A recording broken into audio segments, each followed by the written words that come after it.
Hi guys, welcome back. Welcome back. Happy 4th of July. Um so I want to get into a little like a little sidetrack today because my son called me a couple weeks ago asking me a question about dividends. So I decided to, dedicate this video to him specifically. And I'll also not only talk about dividends because it's not really a lot to talk about, but I'll throw some other things in there too. All right, so let's get right into it. So I just want to give a little history about insurance, right? Now, as far as us traders, we are not covered by the FDIC, all right?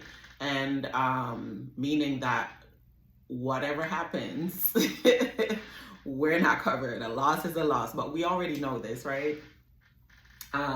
However, let's say, well, first of all, let me tell you what the FDIC is. The FDIC is the Federal Insurance Corporation, U.S. government corporation, right? And they monitor the bank activities and stuff like that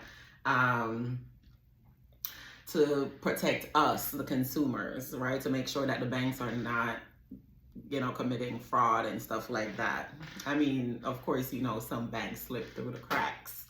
But anyways, so with the FDIC, it covers like your savings account, checking account, CDs, money market accounts, and they cover up to 250,000. So if you have more than 250,000 in that account and the bank goes bankrupt, then you're only gonna be getting 250,000. So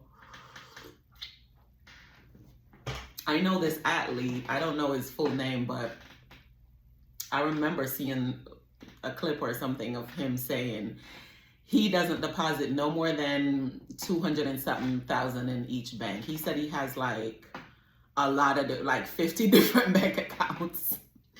And I think that's a smart thing to do because, I mean, times are unsure. So he has like different bank accounts. So just in case anything happens, he is protected. He is getting all his money from these different banks. So, that's something that I think that was really smart. But anyways, so yeah, stocks and bonds are not insured by the FDIC. So whatever we trade and lose, that's it. A loss is a loss. If a company goes bankrupt or whatever inside the stock market, that's it. Now, the stock market has another thing that protects us. But of course, they don't really cover like major losses or anything like that. They just kind of, monitor for fraud and also sometimes kind of protect us by us not going fully bankrupt, but at the same time, they can't protect us against, stop loss and price drops and stuff like that.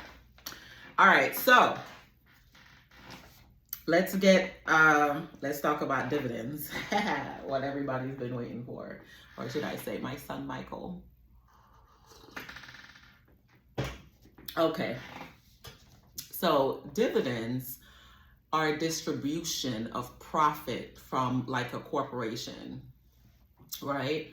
So what does that mean? Profit from a corporation, meaning that if the corporation earns a lot of money for that year or that quarter, however they give it out, and they have extra left over, like stuff that they don't need, that's when, they give it to us. They provide it to the investors.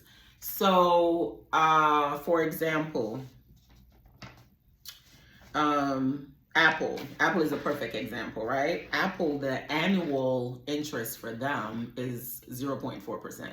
Now that's a little bit low, but they're able to choose whether or not they want to give out the dividends. It's not something that's required. It's not something that's a must.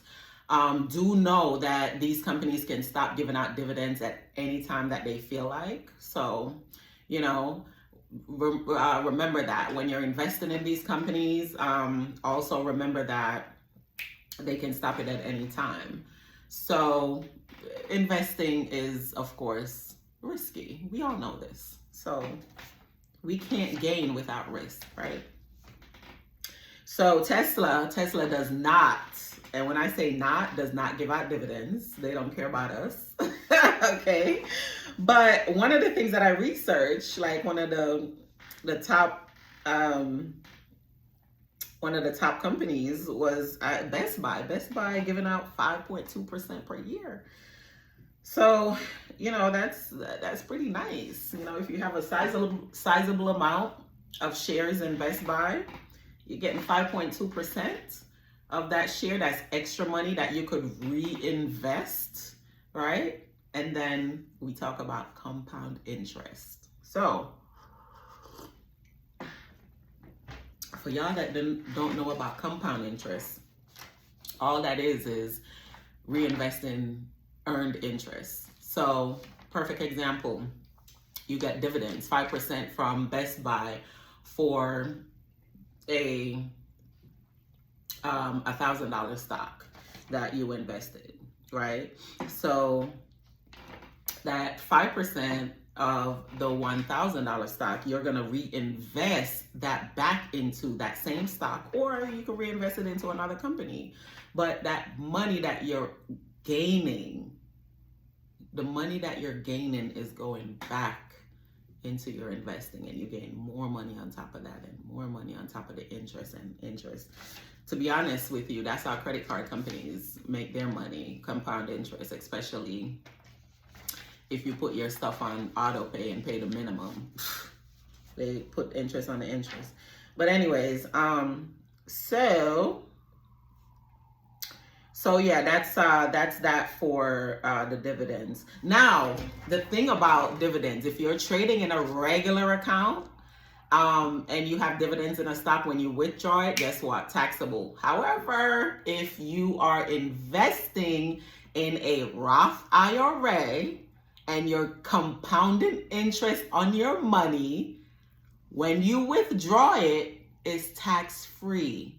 Remember, if you invest in a regular account and you gain interest, compound interest, and you're making all your money in there, once you draw it out, the government is going to tax it unless it's in a Roth IRA.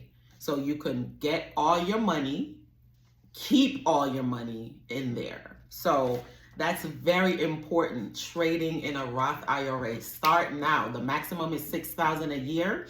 You start putting in, you know, the amount that you need to even get to $6,000 a year. So within, let's say 6 4 is 24.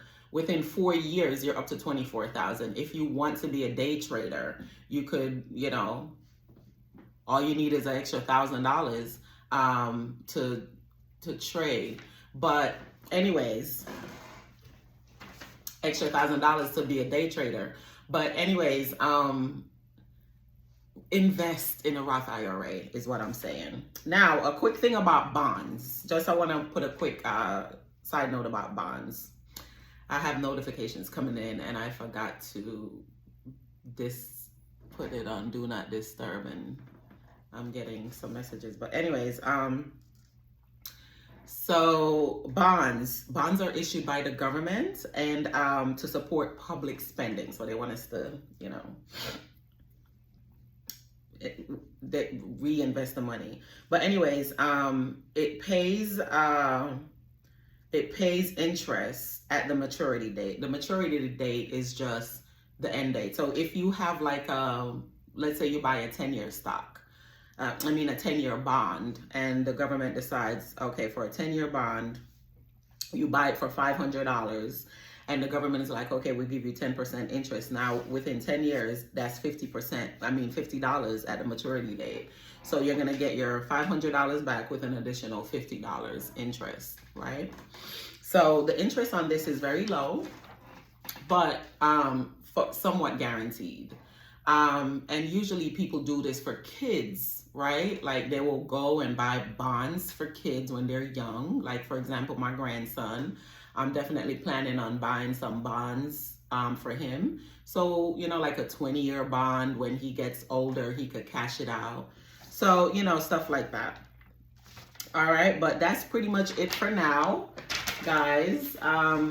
Hope you enjoy the rest of your 4th of July, and I will see you guys tomorrow morning. All right, bye.